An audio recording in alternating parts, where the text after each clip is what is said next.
Olá pessoal, tudo bem? Professor Ricardo aqui. Vamos trabalhar hoje com gêneros textuais, um conteúdo aí para os sétimos anos, tá? Aí a gente vai ver alguns gêneros textuais nessa aula, então prestem aí bastante atenção, copiem no caderno de vocês e vamos para a aula. Então, gêneros textuais diz respeito ao quê? A diversidade de estruturas presentes nos textos e que atendem a cada situação da comunicação. Podem ser infinitos, né? Tantas sejam as funções que desempenham.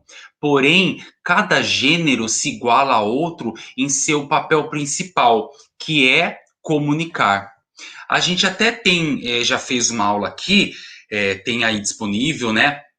No canal do município, aí da prefeitura, né, a respeito de gênero textual que eu gravei já para vocês, só que eu falei numa maneira geral. Hoje a gente vai ver alguns gêneros textuais específicos, como história em quadrinhos, textos informativos, tá? Expositivos. Então, a gente vai focar em alguns gêneros textuais, mas a gente sabe que existe infinitos gêneros textuais, ok?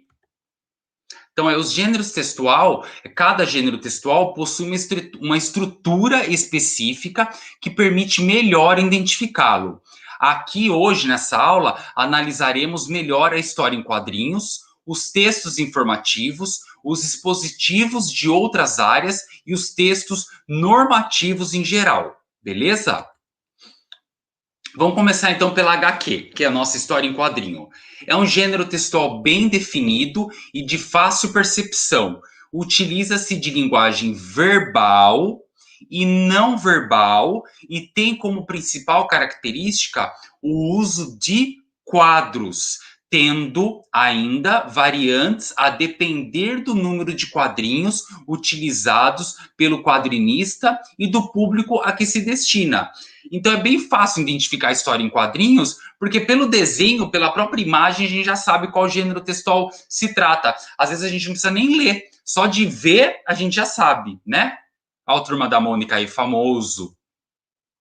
Então, as HQs, como são comumente chamadas as histórias em quadrinhos, podem transmitir mensagens variadas através da junção de diferentes linguagens. Quando muito curtos, são chamados de tirinhas e têm uma mensagem mais direta e imediata. Podem conter humor ou ainda uma desculpa, ou ainda uma reflexão. Então aí, ó, esse aí já era uma história em quadrinho, porque você pode ver que só tem 4 quadradinhos, né? Então a gente chama de tirinha quando é mais curtinho. Então tirinha é outro gênero textual. Então eu posso colocar uma atividade assim para vocês, ou até mesmo na prova, vamos supor, o professor de vocês pode colocar, e pedir qual gênero textual é esse. Então saibam que quando ele é assim mais curtinho, a gente vai chamar de tirinha. Vamos ler a tirinha aí, da Mafalda. Não estou entendendo, Miguelito. Que história é essa de ficar sentado esperando alguma coisa da vida? É isso mesmo. Vou ficar aqui sentado esperando a vida me dar alguma coisa. Aí tem aí no terceiro quadrinho uma linguagem não verbal, ou seja, só imagem. Ele fica lá, ela olha meio estranho para ele e sai balãozinho com aquela bolinha que ela está pensando. Será que o mundo está assim porque está cheio de Miguelitos? Né? Quantas pessoas aí estão. Aí, ó, não provoca uma reflexão, embora haja também humor, a gente até pode achar engraçado, né? A atitude dele ou dela, mas não faz a gente refletir, não gera na gente um estado de. Puxa vida, será que eu sou como Miguelito? Fico esperando as coisas caírem do céu? Né? O que eu estou fazendo da minha vida? Para onde eu vou? De onde eu vim? Né? Então, a tirinha, a ideia é essa, é fazer uma mensagem direta, né, imediata, pode conter humor ou não, e ainda gerar essa reflexão.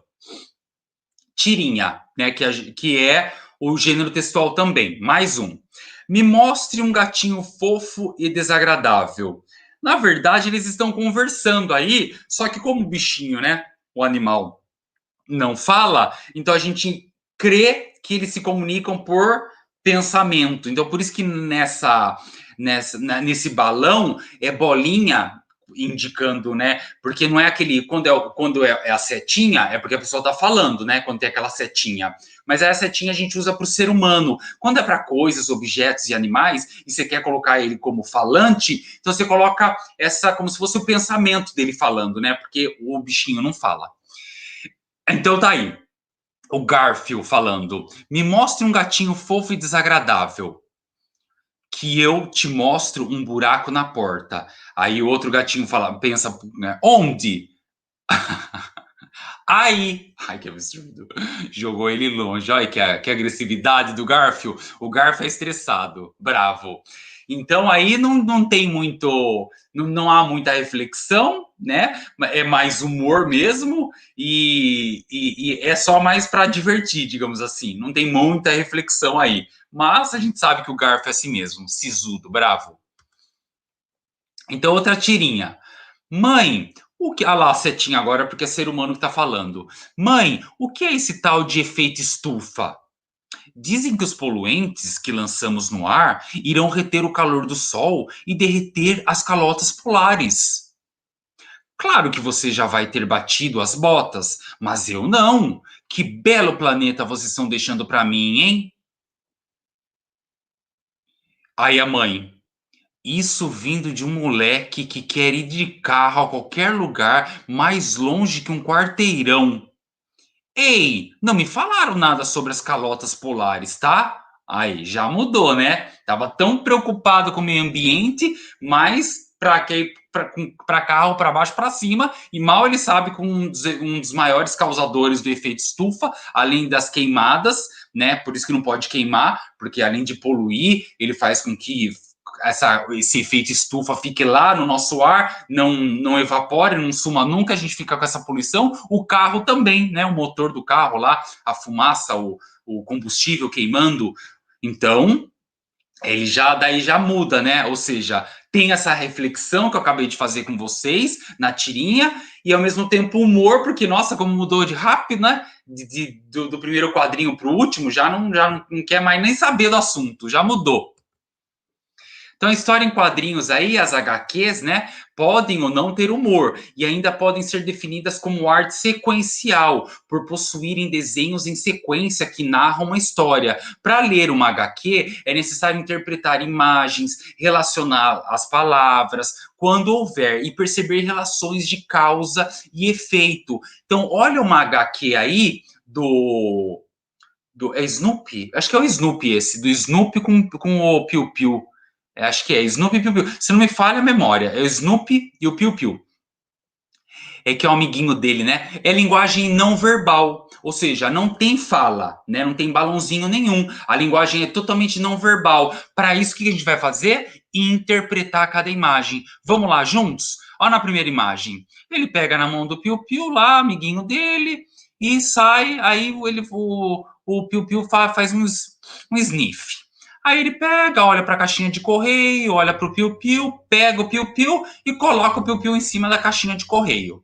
Fica olhando, faz um puff, um cafunézinho, né, derruba ele, aí de repente o piu-piu cai, aí ele vai, pega, segura o piu-piu na brincadeira e tchum, pronto. Só brincou, né? Ou seja, a partir daí, o professor pode gerar várias perguntas. Por que ele colocou o amiguinho dele lá, o Piu Piu, em cima da caixinha de correio? O que ele quis fazer? Né?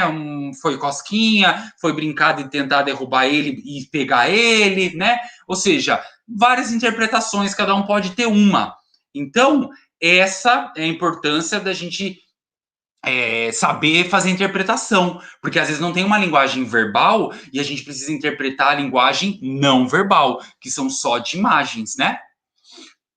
Então, os recursos gráficos em HQs, nem só desenhos e palavras constroem as HQs. Muitos recursos gráficos são usados pelos quadrinistas, com o uso de balões. Estes podem expressar fala, pensamento, sussurro, etc., dependendo da forma e da fonte usada nos textos. Então, o balão aí da esquerda, que é o pontiagudo aí, é uma fala direta.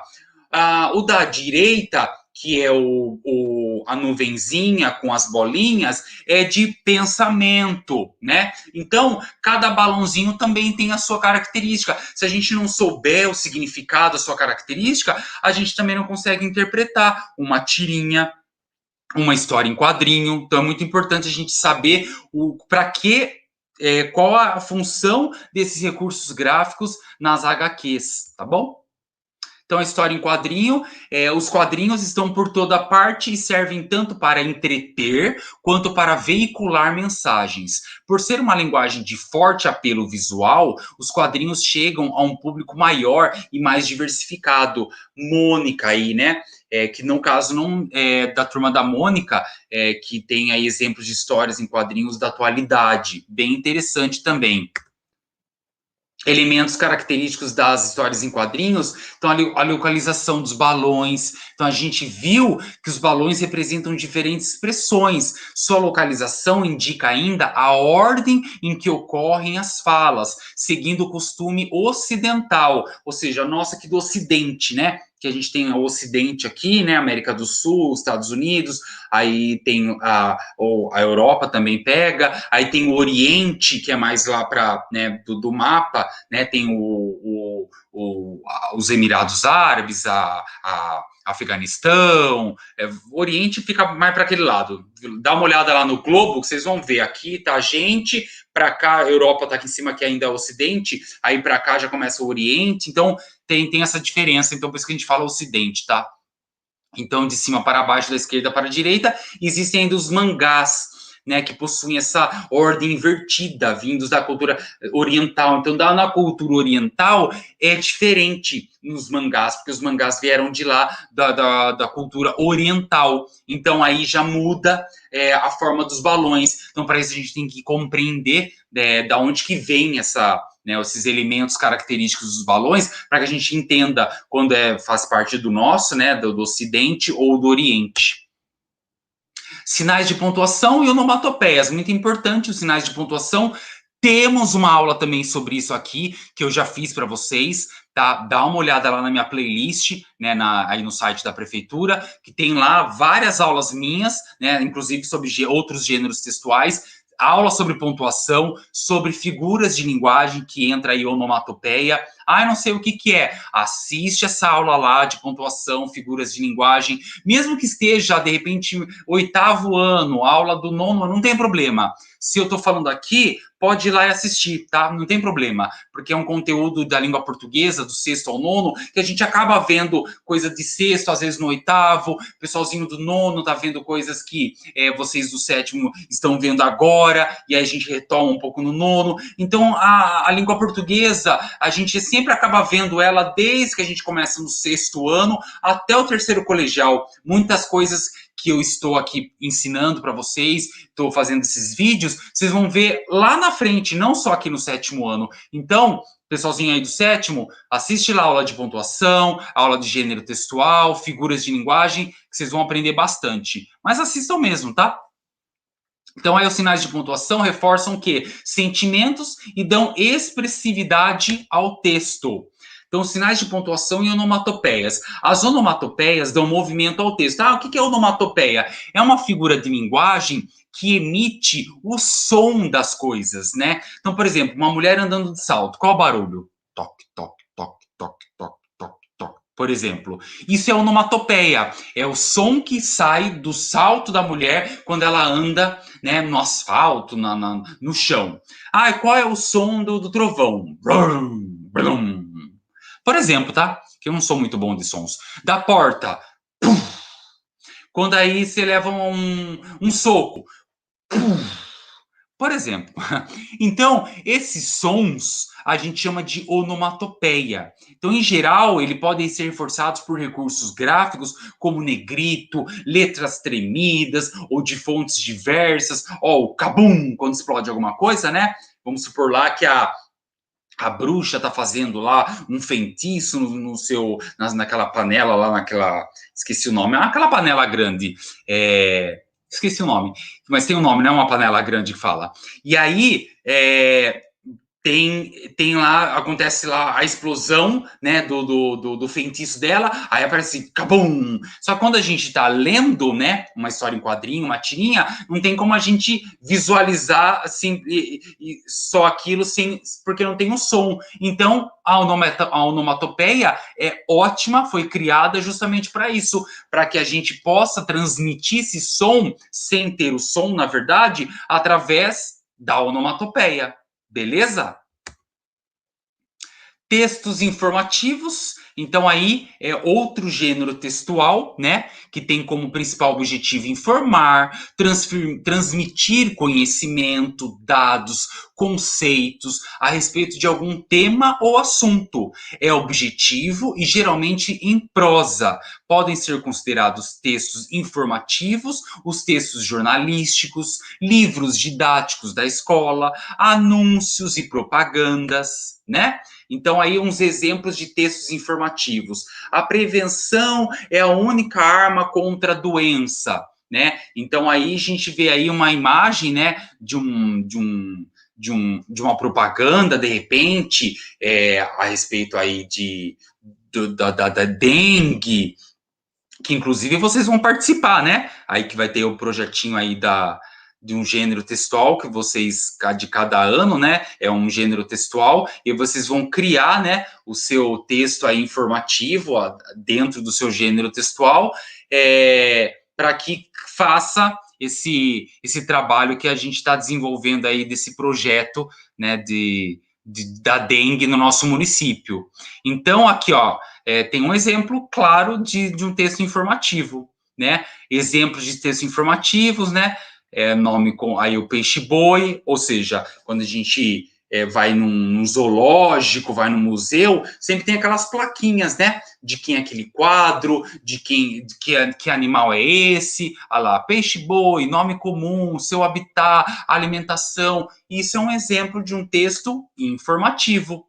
Aí tem também os textos expositivos, que o próprio nome já diz, mas eu vou parar aqui nos textos informativos, para que a aula não fique muito extensa, não fique muito longa, eu vou fazer em duas partes. Então hoje a gente viu aí as histórias em quadrinhos, as tirinhas, e os textos informativos, que é bem basicão, também bem simples, e a partir da próxima gravação, a gente continua, e eu paro daqui então, e a gente continua os outros gêneros textuais que eu preparei para vocês nessa aula, beleza? Então, até a próxima, bons estudos e até lá.